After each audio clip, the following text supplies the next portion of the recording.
Boa noite, queridos. Vamos começar o nosso ano bíblico.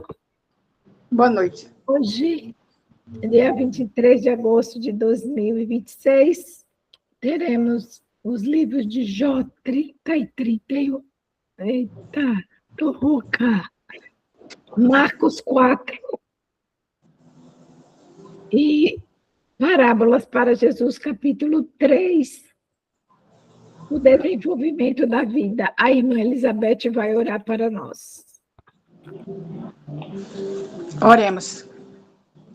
Senhor nosso Deus, nós te estamos gratas, Senhor, por estarmos aqui nesse final e início do novo dia, para te adorar, Senhor, para estudar e aprender mais a teu respeito, Senhor, a estar em comunhão contigo, Deus.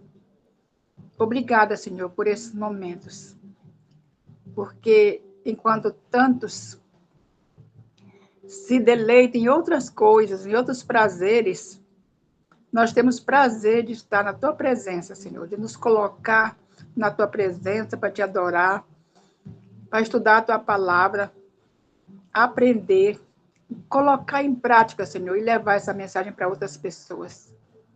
Nos prepara, Senhor, nos esvazia de nós mesmos, nos ajuda a nos sentir bem, feliz por tu nos honrar em colocar essa tua mensagem em nós, na nossa boca, para que nós possamos levar para outras pessoas. Obrigado, a Deus. E que tu, Senhor, seja nessa reunião o nosso professor, que tu possa nos ensinar e que nós possamos sair daqui felizes, como todos os dias nós saímos. Felizes por ter estado na tua presença. E que tu continue conosco. Cuida da tua filha, Senhor, das pessoas que estão participando, dos seus familiares também, que são representados por nós.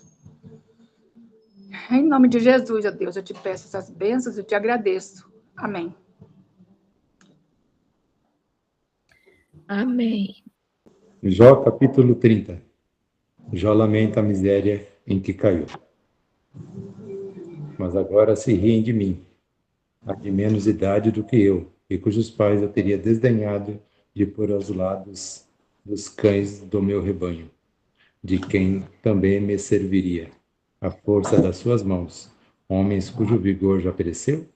De míngua e fome se debilitaram, roem os lugares secos, desde muito em ruínas e desolados. Apanham malvas e folhas dos arbustos e se sustentam de raízes de zimbro. 5. Do meio dos homens são expulsos, grita-se contra eles, como se grita atrás de um ladrão. Habitam nos desfiladeiros sombrios, nas cavernas da terra e das rochas. Bramam entre os arbustos e se ajuntam debaixo dos espinheiros. São filhos de doidos, raça infame, e da terra são escorraçados. Mas agora sou a sua canção de motejo, e lhes sirvo de provérbio. 10. Abominam-me, fogem para longe de mim, e não se abstêm de me cuspir no rosto. Porque Deus afrouxou a corda do meu arco e me oprimiu, pelo que sacudiram de si o freio perante o meu rosto. À direita se levanta uma súcia, e me empurra, e contra mim prepara o seu caminho de destruição. Arruinaram a minha vereda, promovem a minha calamidade, gente para quem já não há socorro. Vem contra mim, como por uma grande brecha, e se revolvem avante entre as ruínas.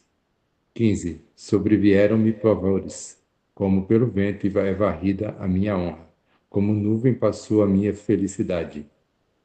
Agora dentro de mim se me derrama a alma, os dias da aflição se apoderaram de mim, a noite me verruma os ossos, os desloca, e não descansa o mal que me rói. Pela grande violência do meu mal, está desfigurada a minha veste, mal que me cinge como a gola da minha túnica. Deus, me lançaste na lama, e me tornei semelhante ao pó e à cinza. 20. Clamo a ti, e não me respondes. Estou em pé, mas apenas olhas para mim. Tu fostes cruel comigo. Com a força da tua mão, tu me combates. Levantas-me sobre o vento e me fazes cavalgá-lo. Dissolve-me no estrondo da tempestade, pois eu sei que me levarás à morte e à casa destinada a todo vivente. 24. De um montão de ruínas não estenderá o homem a mão. Na tua desventura não levantará um grito por socorro? 25. Acaso não chorei sobre aquele que atravessava dias difíceis, ou não se angustiou a minha alma pelo necessitado? Aguardava eu escuridão. O meu íntimo se agita sem cessar, e dias de aflição me sobrevêm. Ando de luto, sem a sua luz do sol. Levanto-me na congregação e clamo por socorro. Sou irmão dos chacais e companheiro de avestruzes. 30. Enegrecida se me cai a pele, e os meus ossos queimam em febre. Por isso a minha harpa se me tornou em prantos de luto, e a minha flauta em voz dos que choram. Capítulo 31. Jó declara sua integridade. Fiz aliança com meus olhos. Como, pois, os fixaria eu numa donzela? Que porção, pois, teria eu do Deus lá de cima e que herança do Todo-Poderoso desde as alturas? Acaso não é a perdição para o iníquo e o infortúnio para os que praticam a maldade? Ou não vê Deus os meus caminhos e não conta todos os meus passos? 5. Se andei com falsidade e se o meu pé se apressou para o engano, pese-me Deus em balanças fiéis e conhecerá a minha integridade. Se os meus passos se desviaram do caminho, e se o meu coração segue os meus olhos, e se as minhas mãos se apegou qualquer mancha, então semeei eu, e outro coma, e sejam arrancados os renovos do meu campo. Se o meu coração se deixar seduzir por causa de mulher, se andei à espreita porta do meu próximo, então vou a minha mulher para outro, e o outro se encurvem sobre ela. 11. Pois seria isso um crime hediondo, delito a punição de juízes, pois seria fogo que consome até a destruição, e desarraigaria toda a minha renda. 13. Se desprezei o direito do meu servo ou da minha serva, quando eles contendiam comigo, então o que faria eu quando Deus se levantasse? Eu, inquirindo ele a causa, que lhe responderia eu? Aquele que me formou no ventre materno não fez também a eles? Ou não é o mesmo que nos formou na madre? Se retive o que os pobres desejavam, ou fiz desfalecer os olhos da viúva, ou se sozinho comi o meu bocado, e o órfão dele não participou, porque desde a minha mocidade cresceu comigo como se eu lhe for o pai, e desde o ventre da minha mãe fui o guia da viúva. Se alguém vi perecer por falta de roupa, e ao necessitado por não ter coberta. 20. Se os seus lombos não me abençoaram, se ele não se aquentava com a lã dos meus cordeiros, se eu levantei a mão contra o órfão, por me ver apoiado pelos juízes da porta, então caia a omoplata do meu ombro, e seja arrancado o meu braço da articulação, porque o castigo de Deus seria para mim um assombro, e eu não poderia enfrentar a sua majestade. 24. Se no ouro pus a minha esperança, ou disse ao ouro fino, em ti confio, se me alegrei por serem grandes os meus bens e por ter a minha mão alcançado muito, se olhei para o sol quando resplandecia, ou para a lua que caminhava esplendente. 27. E o meu coração se deixou enganar em oculto, e beijos desatirei com a mão. Também isso seria delito, a punição de juízes, pois assim negaria eu ao Deus lá de cima. Se me alegrei da desgraça do que me tem ódio, e se exultei quando o mal o atingiu, também não deixei pecar a minha boca, pedindo com imprecações a sua morte. 31. Se a gente da minha tenda não disse, quem haveria aí que não se saciou de carne provida por ele? O estrangeiro não pernoitava na rua, as minhas portas abria o viandante. Se como Adão encobri as minhas transgressões, ocultando o meu delito no meu seio, porque eu temia a grande multidão, e o desprezo das famílias me apavorava, de sorte que me calei, e não saí da porta. Tomara eu tivesse quem me ouvisse. Eis aqui a minha defesa assinada, que o Todo-Poderoso me responda, que o meu adversário escreva a sua acusação. 36. Por certo que a levaria sobre o meu ombro, atalaia sobre mim como coroa. Mostrar-lhe-ia o número dos meus passos, como o príncipe me chegaria a ele. Se a minha terra clamar contra mim, e se os seus sucos juntamente chorarem, se comi os seus frutos sem tê-la pago devidamente, e causei a morte aos seus donos, por trigo me produzo cardos, e por cevada joio. fim das palavras de Jó. E Marcos 4.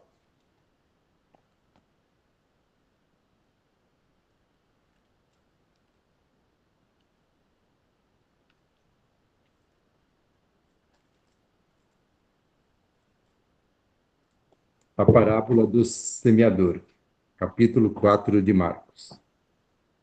Voltou Jesus a ensinar à beira-mar, e reuniu-se numerosa multidão a ele, de modo que entrou num barco onde se assentou, afastando-se da praia, e todo o povo estava à beira-mar, na praia. Assim lhes ensinava muitas coisas por parábolas. No decorrer do seu doutrinamento ouvi: eis que saiu o semeador a semear, e ao semear uma parte caiu à beira do caminho, e vieram as aves e a comeram. Outro caiu em solo rochoso, onde a terra era pouca e logo nasceu, visto não ser profunda a terra. Saindo, porém, o sol e a queimou, e porque não tinha raiz, secou-se. Outra parte caiu entre os espinhos, e os espinhos cresceram e a sufocaram, e não deu fruto. Outra, enfim, caiu em boa terra e deu fruto, que vingou e cresceu, produzindo a 30, a 60 e a 100 por um. E acrescentou: quem tem ouvidos para ouvir, ouça. A explicação da parábola. Quando Jesus ficou só, os que estavam junto dele com os 12 o interrogaram a respeito das parábolas. 11. E ele lhes respondeu: a vós outros é dado conhecer o mistério do reino de Deus, mas aos de fora tudo se ensina por meio de parábolas, para que vendo vejam e não percebam, e ouvindo ouçam e não entendam, para que não venha a converter-se e haja perdão para eles. Então lhes perguntou: não entendeis esta palavra e como compreendereis todas as palavras? Não entendeis esta parábola, e como compreendereis todas as parábolas? O semeador semeia a palavra. São estes os da beira do caminho, onde a palavra é semeada. E enquanto a ouvem, logo vem Satanás e tira a palavra semeada deles. 16. Semelhantemente, são estes os semeados em solo rochoso, os quais, ouvindo a palavra, logo a recebem com alegria. Mas eles não têm raiz em si mesmos, sendo antes de pouca duração. Em lhes chegando a angústia ou a perseguição por causa da palavra, logo se escandalizam. Os outros, os semeados entre os espinhos, são os que ouvem a palavra, mas os cuidados do mundo, a fascinação da riqueza e as demais ambições concorrendo sufocam a palavra, ficando ela infrutífera. Os que foram semeados em boa terra são aqueles que ouvem a palavra e a recebem, frutificando a 30, a 60 e a 100 por um. A parábola da candeia, 21. Também lhes disse: vem porventura a candeia para ser posta debaixo do alqueire ou da cama? Não. Vem antes para ser colocado no velador? Pois nada está oculto, senão para ser manifesto, e nada se faz escondido, senão para ser revelado. Se alguém tem ouvidos para ouvir, ouça. Então lhes disse: atentai no que ouvis. Com a medida com que tiverdes medido, vos medirão também, e ainda se vos acrescentará. 25. Pois ao que tem se lhe dará, e ao que não tem, até o que tem lhe será tirado. A parábola da semente. 26. Disse ainda: o reino de Deus é assim como um homem O reino de Deus é assim como se um homem lançasse a semente à terra, depois dormisse e se levantasse, de noite e de dia, e a semente germinasse e crescesse, não sabendo ele como. A terra por si mesma frutifica, primeiro a erva, depois a espiga e, por fim, o grão cheio da espiga. E quando o fruto já está maduro, logo se lhe mete a foice, porque é chegada a ceifa. A parábola do grão de mostarda. Verso 30. Disse mais: a que assemelharemos o reino de Deus? Ou com que parábola o apresentaremos? É como um grão de mostarda, que quando semeado é a menor de todas as sementes sobre a terra, mas uma vez semeada cresce e se torna maior do que todas as hortaliças e deita grandes ramos, a ponto de as aves dos céus poderem aninhar-se à sua sombra. Por que Jesus falou por parábolas? 33. E com muitas parábolas semelhantes lhes expunha a palavra, conforme permitia a capacidade dos ouvintes. E sem parábolas não lhes falava, tudo, porém, explicava em particular aos seus próprios discípulos. Jesus acalma uma tempestade. 35. Naquele dia, sendo já tarde, disse-lhe Jesus: passemos para outra margem. E eles, despedindo a multidão, o levaram assim como estava no barco, e outros barcos o seguiam. Ora, levantou-se grande temporal de vento, e as ondas se arremessavam contra o barco, de modo que o mesmo já estava a encher-se d'água. Jesus estava na popa. Disseram: Mestre, não te importas que pereçamos? E ele, despertando, repreendeu o vento e disse ao mar: Acalma-te, emudece. O vento se aquietou e fez-se grande bonança. Então lhes disse: Por que sois assim tímidos? Como é que não tendes fé? E eles, possuídos de grande temor, diziam uns aos outros: Quem é este que até o vento e ao mar lhe obedecem?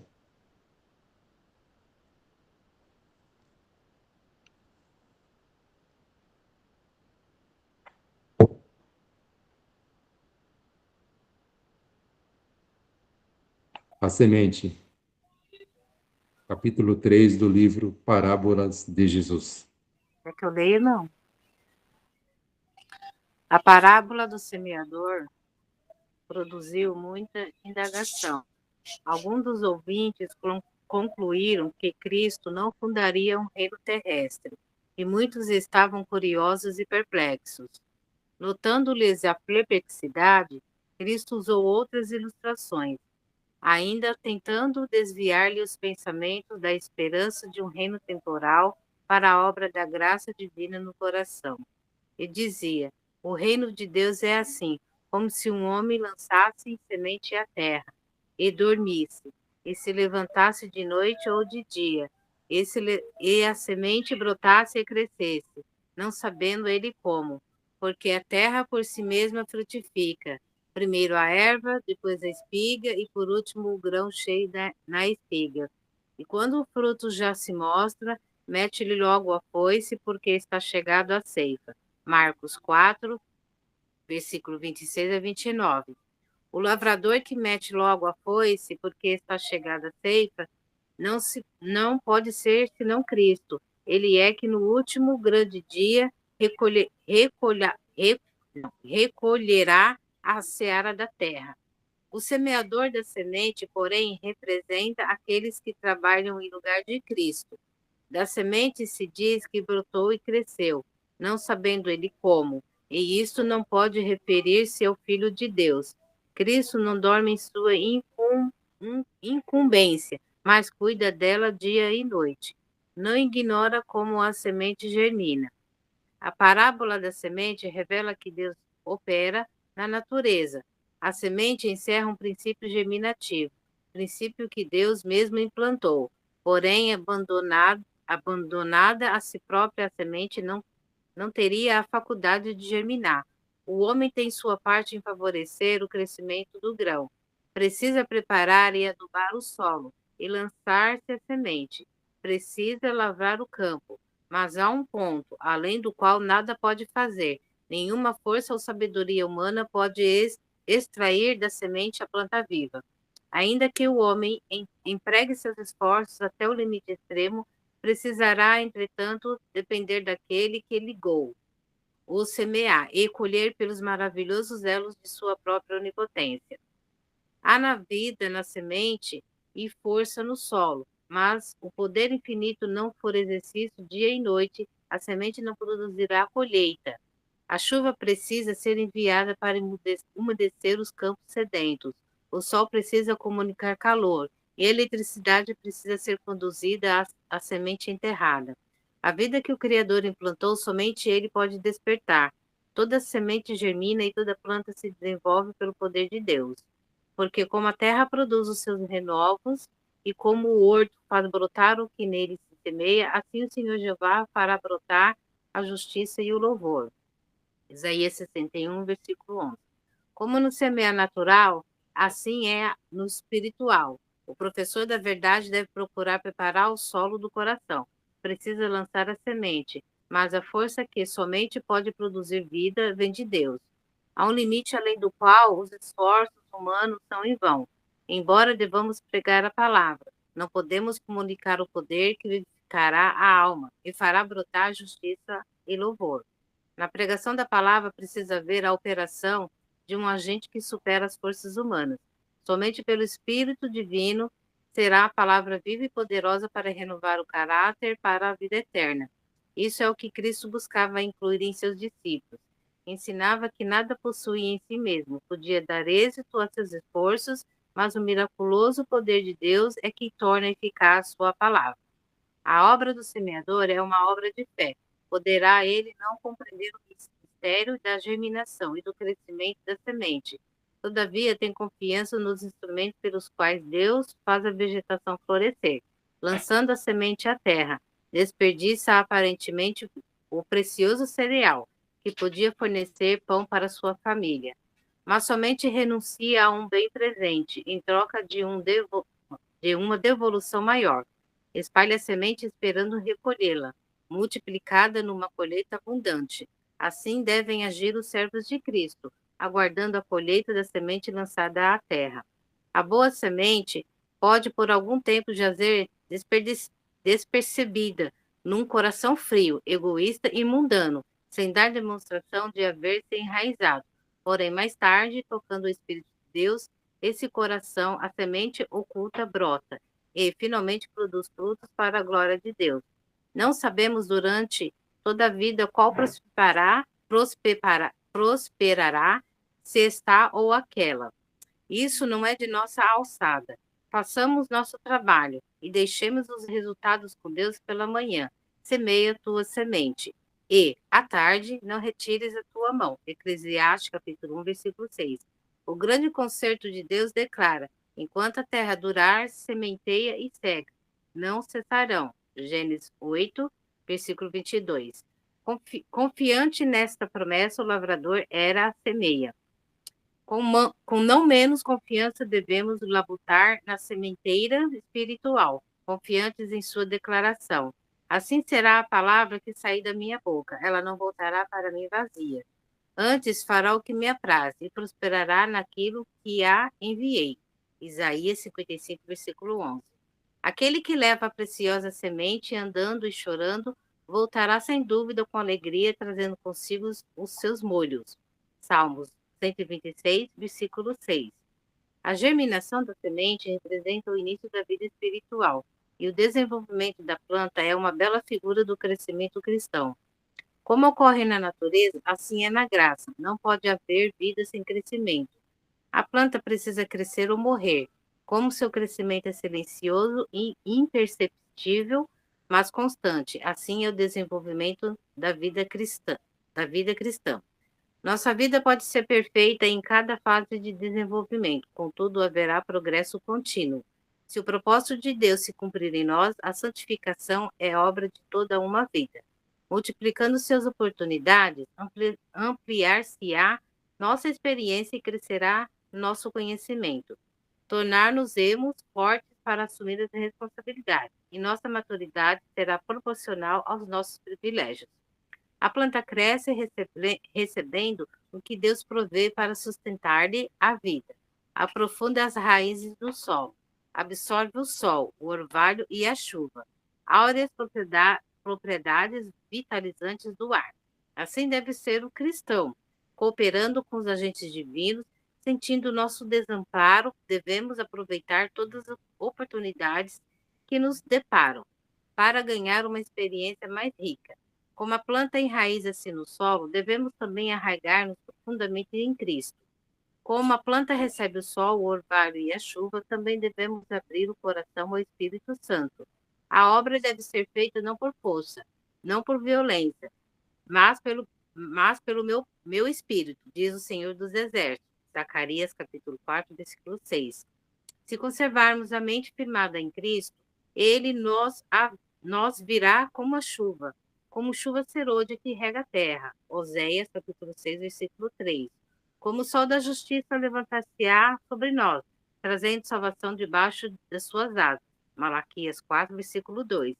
Florescemos como lírio. Oséias 14, versículo 5. Seremos vivificados como o trigo e floresceremos como a vide. Oséias capítulo 14, versículo 7. Confiando constantemente em Cristo como nosso Salvador pessoal, cresceremos em tudo naquele que é a cabeça. O trigo desenvolve-se primeiro a erva, depois a espiga. E, por último, o grão cheio na espiga. Marcos 4:28. O objetivo do lavrador no lançar a semente e na cultura da planta crescente é a produção de cereal. Deseja pão para os famintos e semente para futuras searas. Assim espera o lavrador divino, uma colheita como recompensa de seu trabalho e sacrifício. Cristo procura reproduzir-se no coração dos homens e faz isso por intermédio daqueles que nele creem. O objetivo da vida cristã é a frutificação, a reprodução do caráter de Cristo no crente para que se possa reproduzir em outros. A planta não germina, não cresce, nem produz frutos para si mesma, mas para dar semente ao semeador e pão ao que come. Isaías 55, versículo 10. Igualmente, ninguém deve viver para si mesmo. Um cristão está no mundo como representante de Cristo, para a salvação de outros. Na vida que se centraliza no eu, não pode haver crescimento nem frutificação. Se aceitastes a Cristo como Salvador pessoal, deveis esquecer-vos e procurar auxiliar a outros. Falai do amor de Cristo, contai de sua bondade, cumpri todo o dever que se vos apresenta, levai sobre o coração o peso da salvação das pessoas, e tentai salvar os perdidos por todos os meios possíveis, recebendo o Espírito de Cristo, o Espírito do amor abnegado e do sacrifício por outrem. Crescereis e produzireis frutos, as graças do Espírito amadurecerão em vosso caráter. Vossa fé aumentará, vossas convicções aprofundar-se-ão, o vosso amor será mais perfeito. Mais e mais refletireis a semelhança de Cristo em tudo que é puro, nobre e amável. O fruto do Espírito é amor, alegria, paz, longanimidade, benignidade, bondade, fidelidade, mansidão, domínio próprio. Gálatas 5, versículos 22 e 23. Este fruto jamais perecerá, antes produzirá uma colheita de sua espécie para a vida eterna. Quando já o fruto se mostra, mete logo-lhe a foice, porque está chegada a ceifa. Marcos 4, 29. Cristo aguarda com fremente desejo a manifestação de si mesmo em sua igreja. Quando o caráter de Cristo se reproduzir perfeitamente em seu povo, então virá para reclamá-los como seus. Todo cristão tem o privilégio não só de esperar a vinda de nosso Senhor Jesus Cristo, como também de apressá-la. Segundo Pedro 3, versículo 2. Se todos os que professam seu nome produzissem fruto para a sua glória, quão depressa não estaria o mundo todo semeado com a semente do Evangelho? Rapidamente amadureceria a última grande seara e Cristo viria recolher o precioso grão. Amém. Amém. Amantíssimo Deus, Pai amado, que habita nas alturas do céu, graças te damos, Pai amado, por estarmos aqui reunidos, Senhor, neste momento, para bendizer, louvar o teu santo nome, para meditar nas Escrituras Sagradas, na tua palavra, e aqui no livro Parábolas de Jesus. Pai Santo, envia o teu Santo Espírito para que nos dê entendimento e assim possamos colocar na nossa mente e no nosso coração e fazer a sua vontade. Que possamos, Pai, brotar, florescer, Senhor, e produzir frutos bons, que seja para a honra e glória do teu santo nome. E assim, Pai, que todas as pessoas ao nosso redor possam ver os frutos bons e assim, Pai, querer conhecer a Ti. E assim, Pai, se chegarmos e nós levarmos a Tua palavra, mostrarmos, Senhor Jesus, a essas pessoas que estão olhando para nós, Pai. Por favor, Senhor, há muitas pessoas, Pai, que ainda vão ouvir a Tua palavra. Nos envie até ela, Espírito Santo. Nos envie, Senhor, para que nós possamos levar a Tua obra até que o Senhor volte, Pai. É o que nós pedimos. Perdoe os nossos pecados, em nome de Jesus. Amém, Senhor. Amém, Jesus. Amém.